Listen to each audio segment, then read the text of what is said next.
Okay, welcome to this clever alternative solution video.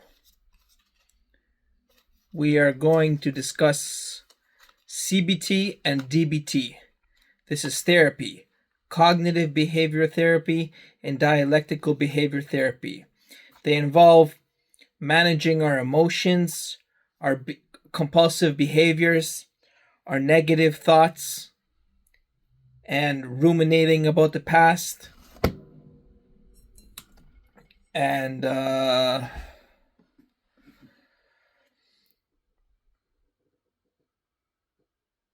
self-doubts, low self-esteem, destructive behaviors, harmful behaviors, and how we can try to internally manage these situations with wisdom, cleverness, patience, and practicing self-control.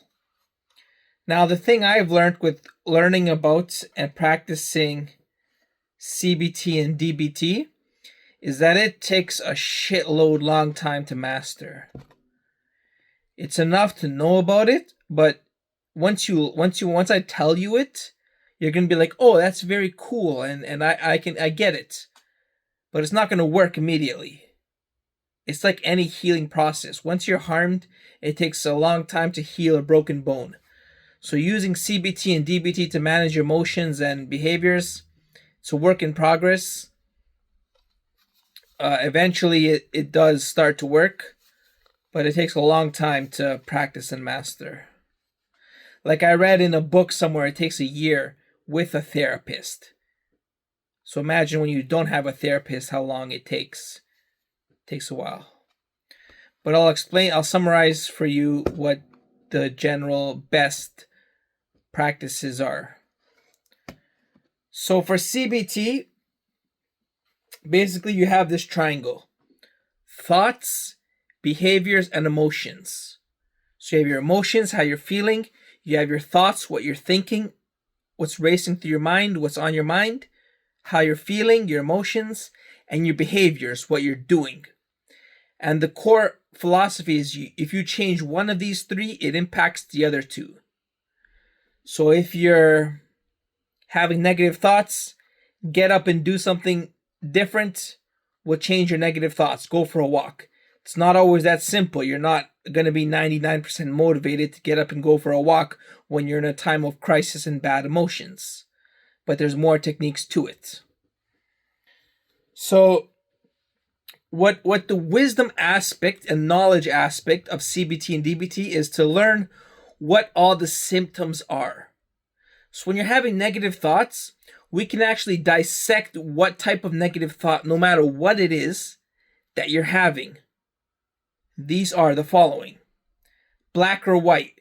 So if your thoughts are thinking always never, or it always goes like this, and then it's always like this is always the case. Or if you're saying, I never get this, and then never this happens, and then never that happens, that's black or white thinking. You're not going to be able to stop it, but you're going to at least understand that you are black and white thinking. That's how all these, what they're called cognitive disassociations, negative reasoning, is doing inside your head. You have black or white thinking, always and never. You have always, all over generalization, all or none. So if something happened, all of it's happening, or something didn't happen, none of it's happening. Mental filtering out anything positive. So just focusing on the negatives and filtering, don't even consider anything positive that you did. Disqualifying the positives, always bad. It's always bad. Jumping to conclusions. So fortune telling that it's going to be bad. And mind reading. You can see into the scenario, you can see the future, and you know they're judging you and it's going to be bad. Magnification and minimization, exaggerating. So exaggerating things, either making them really small or making them really big. These are negative thoughts that are happening inside your head. should statements. So I should have done this. This should happen. It should be like this. Emotional reasoning. Assuming based on feelings. That's emotions. Labeling and mislabeling. Inaccurate, heavily loaded adjectives when you're cussing and you're just describing things with heavily emotional reasoning adjectives. Just adjectives. And then personalization. Everything is personal. It's because the relationship in relation to you and how it affects you. And it's directly personal, just singling you out.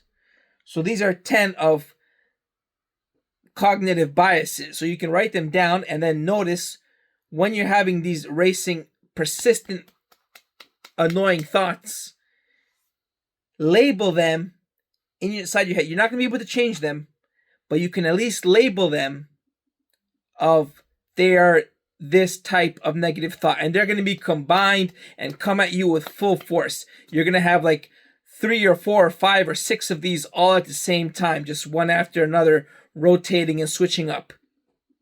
What helps is when you can have days where you have positive emotions, because emotions change your thoughts.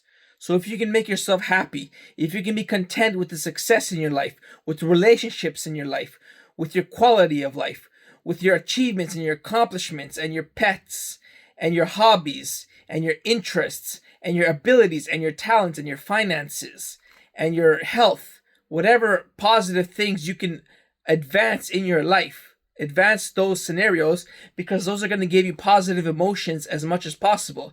And positive emotions affect negative thoughts. Then you have behaviors. So distract yourself. The behavior aspect is the DBT. So what I told you about was the CBT, cognitive behavioral therapy. Now the DBT is about the emotions and the mindfulness, and to accept, at the same time try to change. So there's 2 things to it. The first is to accept. So sometimes your life is really crap and you're present. They say focus on the present, but sometimes your present is also a piece of crap. So you need to just accept, not blame yourself, not get down on yourself, just accept that this is the present. People don't trust me. I'm doing poorly. My scenario is bad. My feelings and thoughts are bad. That is the present. I can't change it. I need to just accept it for what it is. Then you have willing to mindfully change. So you get an emotion. Don't act out on your emotion, or act out only to the extent where you're going to be peaceful, grounded, and self-centered. Wisely. So just like we can label our thoughts, cognitive behavioral therapy, in DBT, dialectical behavioral therapy, we can label our emotions. We can't change them. We can't stop them. And what's the thing about emotions is they're even more powerful than thoughts, because emotions are absolutely not changeable. When something makes you sad in the present moment, you can't not be sad. When something makes you angry, you can't not stop being angry. Emotions cannot be changed. So once we label the emotions, then we have to understand that this is what we're feeling and acknowledge it and accept it. And then the best we can do is talk to someone, change our behavior, do opposites. If we're trying to feel sad, try and do a happy activity. It's very difficult, but with practice over years and years, you might be able to achieve it to the point where you have a bad thought, a bad emotion, and you change it with a behavior. And that changes how you're feeling about yourself and your thoughts. If not, you can start with mindfulness. Mindfulness means clearing your mind, but it doesn't mean it by doing nothing. It means that by doing a hard effort. So you got to really focus on your breath. Start with breathing. After you breathe for 5 seconds, then focus on anything you can observe and distract your mind. Engage your mind to intellectually, analytically deconstruct what it is you are living in the present moment and experiencing. So what do you see? Watch a video on silent mode and explain what you see, or just watch pictures, art, and explain what is in the picture in detail. What do you feel? What is this? How cold is your sensation of your feet and your fingertips? What do you hear around you? What do you smell? Can you taste something? Taste a piece of food around you, a chocolate or something. So, mindfulness, actively distracting our mind to empty out the thoughts and be really present on surviving and living in the real world at the real time, to distract yourself from your overreactive mind in terms of emotions, in terms of thoughts. So it all comes down to accepting yourself and then filling your day up with positive emotions, behaviors, and mind thoughts are all connected. The ultimate goal is to be able to do an activity that changes your thoughts and feelings. Accept your emotions, label everything. Understand, labeling is the lowest form. It's not going to change anything, but it's the first understanding to wisdom. And then practice mindfulness. Fill your day up with positive emotions, positive feelings. Talk to someone, interpersonal relationships, pets. Watch interactive series and shows and TVs and sports that you enjoy. Find peace, self-grounding, and self-centered at the very core. And then with interpersonal relationships, you need to assert yourself. You need to have self-respect. You need to convey what it is you expect out of the engagement and relationship, and then have compassion for the other individual, and try and get what you want, get what they want, and meet in the middle and compromise. So you can have quality interpersonal relationships with self-respect, higher self-esteem, and then you can better yourself and work on yourself, on your finances, on your income, on your job, on your success, on your kids, on your hobbies, on your interests, on your health, on your fitness, on your looks, on your wealth. You can focus on that to get positive emotions. Get days filled with happiness. Fill your days with happiness, because that's going to build and give you emotional resilience to negative thoughts and negative emotions. And when you're going into fearful and anxious situations, baby steps build at a time. And understand that just by being present, you are already halfway through the battle. You're already surviving the endeavor and going through it. And then you take baby steps. Step into the elevator. Step out of the elevator. Open the elevator door. Get out of the elevator. Move one floor on the elevator. Get out of the elevator. Start with the elevator on the ground floor. Get out of the elevator. Work your way up to your fear of heights. Something like that.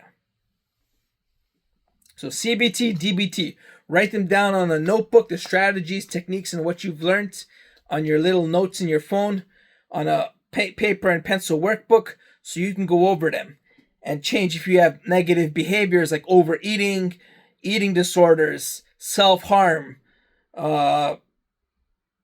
smoking, biting your nails, fidgeting, anxious, anxiety, stress. These can also be managed with having inner peace, mindfulness, grounded, happy emotions, no negative thoughts, clear mind, focus, concentration, being calm and present.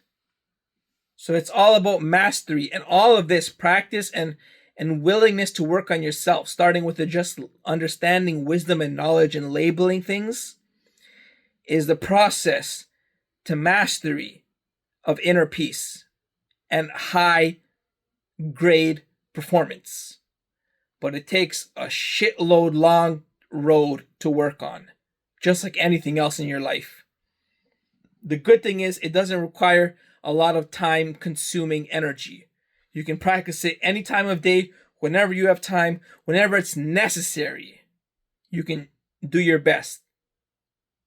to work on it. You're not going to always, when you're in distress, you're not going to pull out your phone and look, how am I supposed to deal with it? You're not mentally fit to do that ever, until maybe one day. But you've memorized as much as you can, and you try and battle through, bit by bit, day by day, attempt after attempt, for years and years and years, months and months and months, until you will have positive emotions, positive thoughts, personal successes, healthy relationships. Yeah. Just like a game of cards.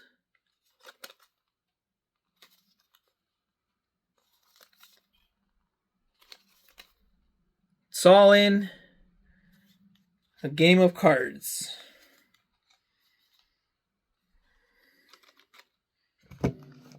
Cleverness, thoughtfulness, mindfulness, wisdom, knowledge, and experience, and willpower. Good luck. Stay classy and mindful. Toronto.